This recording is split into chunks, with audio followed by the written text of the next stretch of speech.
I'm Jonathan from Rupert Neve Designs, and today I'm going to show you how to set up and use your new 551 Inductor EQ.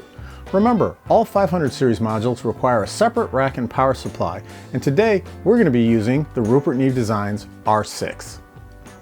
You will need some cables. Depending on the rack and the other pieces of outboard gear you're using them with, you will either need DB25 cables, XLR cables, or 1/4-inch TRS cables.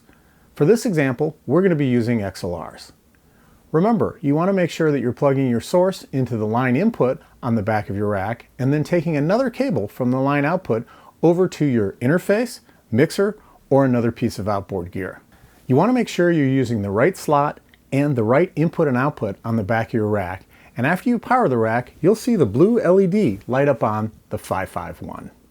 Now it's time for some sound. The first thing that you're going to want to do is turn on your 551 Inductor EQ.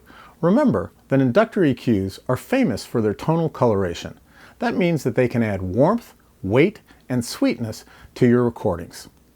On the midband, find the frequency that you want to adjust and then experiment with the high Q control. That means you're going to be adjusting a more narrow band of frequencies.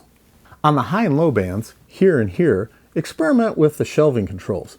That means it literally creates a shelf starting at the frequency you've selected, either the high or low one, or a bell-shaped curve that's centered on the frequency you chose. If you want to remove some unwanted low frequencies from your recordings, engage the 80 Hz high-pass filter. And here's an interesting tip. Try boosting or cutting at 100 Hz right above that filter. That gives you a nice bump there, but takes away all the subsonics. Now it's time for you to record with your new Rupert Neve Designs 551 Inductor EQ.